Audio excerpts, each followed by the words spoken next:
اعوذ باللہ من الشیطان الرجیم بسم اللہ الرحمن الرحیم الحمدللہ رب العالمین الصلاۃ والسلام علی محمد وآلہ الطیبین الطاہرین اما بعد فقد قال رسول اللہ صلی اللہ علیہ وآلہ وسلم ما یوضع فی میزان امرئ یوم القیامت افضل من حسن الخلق۔ پیغمبر اسلام نے ارشاد فرمایا قیامت کے دن انسان کے نامہ اعمال میں سب سے افضل چیز اس کا بہترین اخلاق ہوگا۔ پیغمبر بتانا یہ چاہتے ہیں کہ نامہ اعمال میں سب سے وزنی، سب سے گراں قدر، سب سے اہمیت کی حامل جو چیز ہوگی وہ انسان کا بہترین اخلاق ہوگا۔ انسان اپنے اخلاق سے پہچانا جاتا ہے، انسان اپنے کردار سے پہچانا جاتا ہے، مگر ناظرین ایک بات پہ غور کیجیے گا، سب سے افضل اور بہترین اخلاق سکھانے والے معلم اور ٹیچرز اہل بیت ہیں۔ آج دنیا میں جہاں بھی اچھائی پائی جا رہی ہے، جہاں بھی نیکی پائی جا رہی ہے، جہاں بھی مینرز پائے جا رہے ہیں، وہ کوئی بھی کنٹری ہو، وہ کوئی بھی کمیونٹی ہو، وہ کوئی بھی انسان ہو،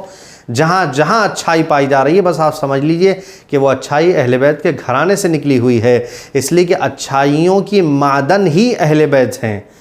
اچھی چیزیں، اچھے مینرز، اچھا اخلاق، اچھی نصیحتیں اہل بیت علیہ السلام ہی کے گھرانے سے نکلی ہیں۔ یعنی اچھی بات جہاں بھی اگر آج کہیں پائی جا رہی ہے تو وہ آل محمد کے گھرانے سے لی ہوئی ہے۔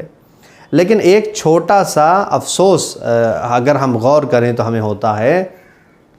کہ اہل بیت سب سے بہترین ٹیچر، معلم اخلاق، بہترین نمونہ عمل،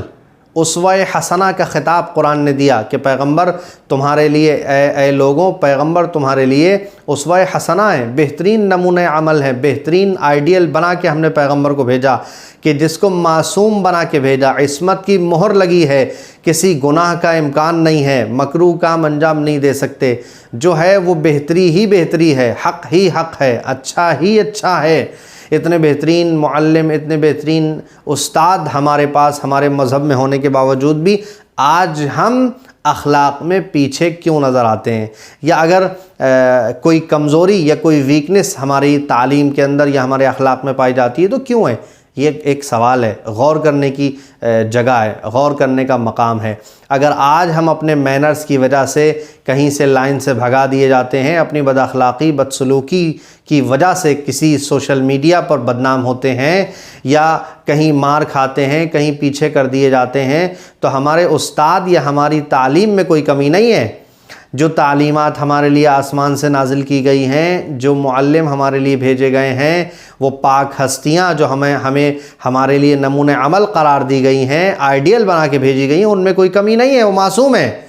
کمی ہے تو بس اس بات میں ہے کہ ہم نے ان سے اس اخلاق کو حاصل نہیں کیا، اپنے اوپر اپلائی نہیں کیا۔ بس ہماری یہ اخلاق کے موضوع پر پروگرام کرنے کی کوشش یہی ہے کہ اہل بیت اطہار علیہ السلام کے گھر کی نصیحتیں، اخلاق اور اچھے پہلو آپ کی خدمت میں پیش کیے جائیں، اور خود ہم بھی اپنے اندر اخلاق پیدا کرنے کی کوشش کریں اور ہمارے سننے والے بھی اپنے اندر اخلاق پیدا کرنے کی کوشش کریں، اس لیے کہ امام نے فرمایا کونوا لنا زینا ولا تکونوا علینا شینا، بھئی ہمارے لیے باعث زینت بننا،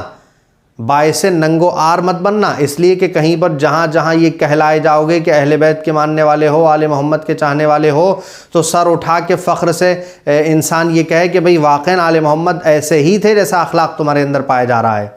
یہ خوبیاں جو تمہارے اندر پائی جا رہی ہیں یہ سچ میں انہی کے اندر پائی جاتی تھیں جن کو تم مانتے ہو۔ ایسی حرکتیں مت کرنا، ایسا کردار پیش مت کرنا کہ جس کو دیکھ کے انسان یہ کہے کہ نہیں یہ تو بالکل اپوزٹ ہیں ان سے کہ جن کے ماننے کا یہ دعویٰ کرتے ہیں۔ لہٰذا ہم اگر آج عملی طور پر، پریکٹیکلی طور پر کسی کے سامنے بات کریں تو ہمارے سامنے ایک بہترین کردار، بہترین اخلاق ہونا چاہیے۔ پیغمبر اسلام کی خدمت میں دیکھیے بد اخلاقی، بد زبانی کتنی خراب چیز ہے۔ سب سے پہلے آپ کی خدمت میں عرض کروں کہ ایک انسان جو اسلام کے اندر اپنے آپ کو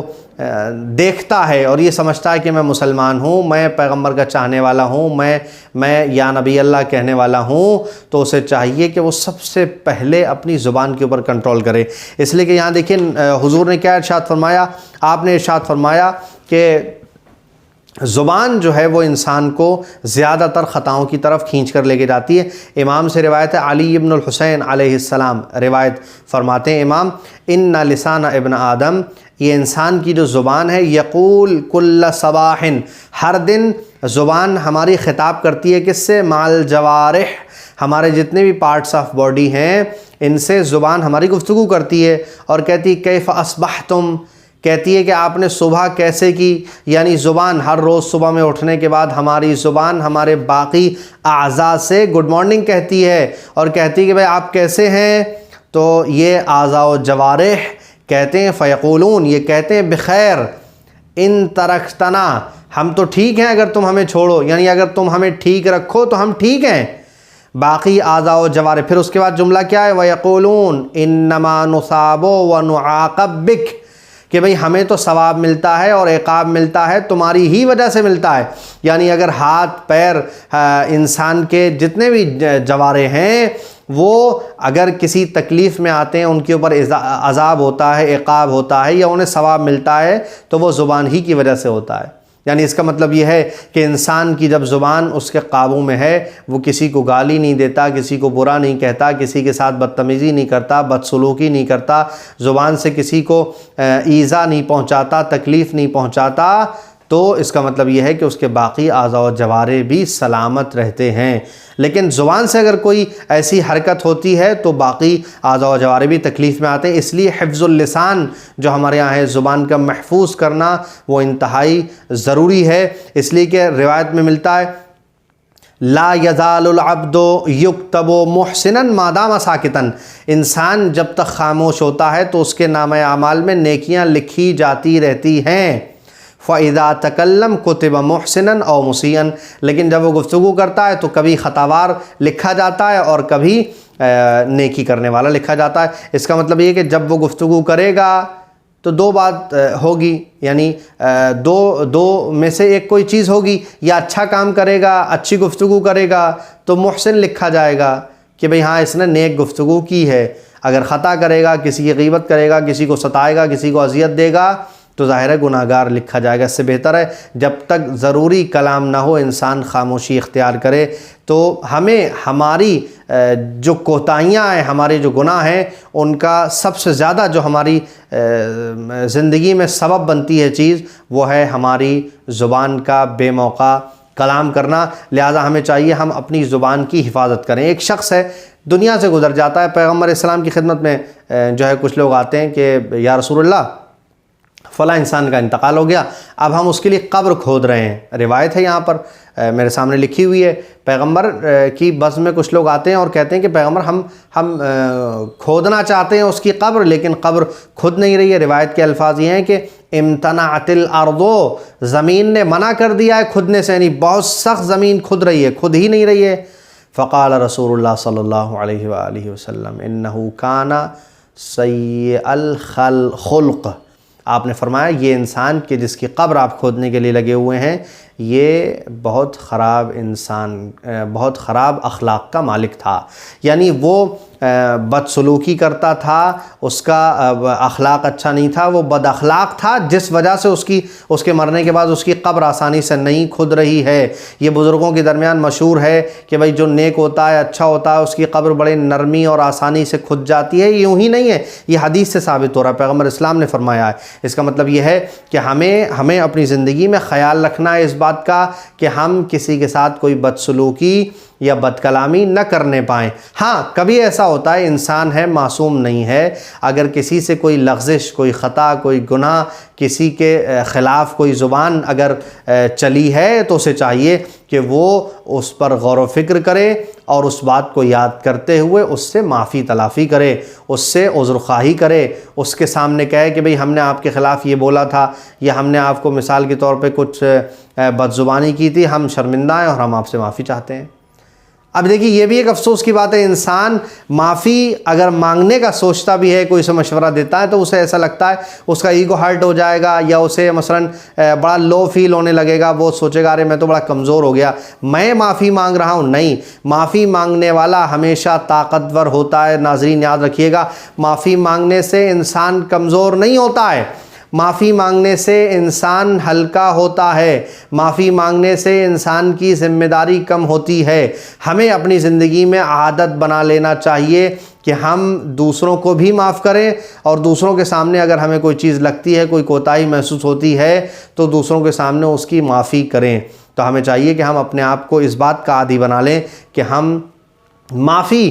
فوراً مانگ لیا کریں، تاکہ ہمیں کبھی بھی کہیں بھی کسی بھی وقت کسی کے بھی سامنے معافی مانگنے میں شرمندگی محسوس نہ ہو، اور یہ نہ لگے کہ بھئی اگر ہم معافی مانگیں گے تو ہم شاید چھوٹے ہو جائیں گے۔ نہیں، ہرگز نہیں۔ اس لیے کہ اگر آپ اپنے آپ کے بارے میں غور و فکر کریں گے، سوچیں گے، محاسبہ نفس کریں گے، تو آپ کو پتہ چلے گا کہ آپ نے کسی کے حق میں اگر کوئی کوتاہی کی ہے تو آپ اس سے معافی مانگ لیں۔ اخلاق ہمیں یہ سکھاتا ہے کہ بھئی دن بھر کی ہمارا جو روٹین وائز ہم نے کام انجام دیے ہیں، اب اس کے بعد ہماری ذمہ داری یہ ہے غور و فکر کریں رات کو بستر پر لیٹتے ہوئے، اور یہ دیکھیں کہ بھئی کتنے قدم ہمارے اطاعت خداوند میں اٹھے، کتنے قدم ہم نے معصیت خداوند میں اٹھائے، کون سے ایسے کام کیے، کون سی ایسی باتیں سنی، زبان سے کون سی ایسی چیزیں بولیں، قدم سے کون سی ایسی جگہوں پر گئے، ہاتھ سے کون سی ایسی چیزوں کی طرف ہاتھوں کو چلایا کہ جہاں اللہ نے ہاتھ چلانے، زبان چلانے یا پیر سے چل کے جانے کی اجازت نہ دی تھی،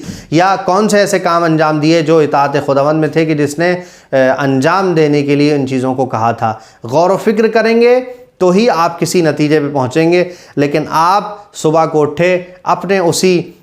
جو ہے وہ دنیاوی مصروفیت کے دن گزار رہے تھے، آج کا بھی گزار دیا، شام ہو گئی، آ کے لیٹے سو گئے، غور و فکر آپ نے کیا ہی نہیں۔ امام فرماتے ہیں من لم یعظ نفسہ فلا واعظ لہ، جس انسان کا خود کا اس کا نفس اگر اسے نصیحت نہیں کرتا تو پھر اسے کسی کی نصیحت کوئی کام نہیں آتی، اس کے لیے کوئی واعظ نہیں ہے، کوئی نصیحت کرنے والا نہیں ہے۔ اس لیے کہ دیکھیں سارا زمانہ مل کر اگر آپ کے اوپر رحم کرتا رہے اور آپ کو سدھارنے کی کوشش کرتا رہے، آپ کو نصیحت کرتا رہے، لیکن میں اپنے آپ کو اگر بدلنا نہیں چاہتا، میں خود کو اپنے نفس کو اپنے لیے نصیحت نہیں بناتا، تو شاید مجھے کسی کی نصیحت کام نہیں آئے گی۔ قرآن کی آیت بھی ہے کہ پروردگار ان اللہ لا یغیر ما بقوم حتی یغیروا ما بانفسہم، شاید یہی آیت ہے کہ پروردگار کسی قوم کو اس وقت تک نہیں بدلتا جب تک وہ خود کو اپنے آپ نہ بدلنے کے لیے تیار ہو جائیں۔ یعنی قرآن مجید کی آیت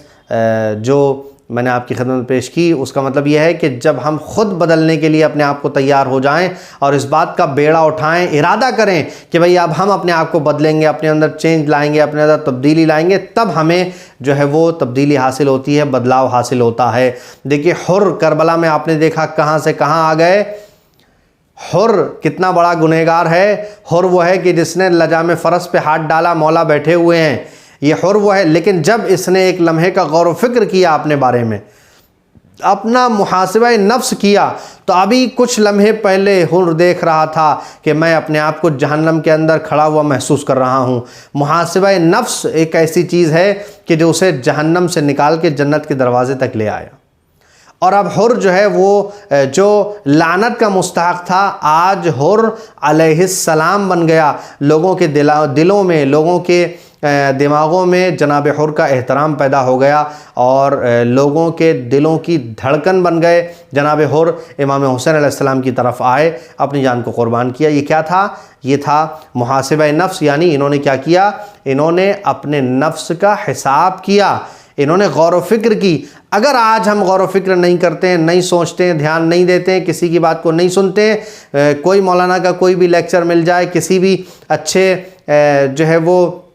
پروفیسر کا کوئی ویڈیو ہمیں مل جائے، سوشل میڈیا پہ، فیس بک پہ یا یوٹیوب پہ، کہیں بھی کوئی بھی بیان آپ کو اچھے سے اچھا مل جائے، لیکن اگر آپ خود کو سدھارنا نہیں چاہتے، اگر میں خود کو بدلنا نہیں چاہتا، تو کسی کا بھی بیان، کوئی بھی ہمارے اوپر اثر انداز نہیں ہوگا۔ ہمیں خود کو بدلنا ہوگا، ہمیں اپنے اندر خود اخلاق پیدا کرنا ہوگا، اپنے مینرز کو سدھارنا ہوگا، اپنی زبان پر قابو کرنا ہوگا، اپنے کیے ہوئے، انجام دیے ہوئے ایکٹیویٹیز پر، افعال پر غور و فکر کرنا ہوگا کہ ہم نے اب تک کیا کیا، آیا وہ کیا جو کرنا چاہیے تھا، یا وہ نہیں کیا جو ہمیں کرنا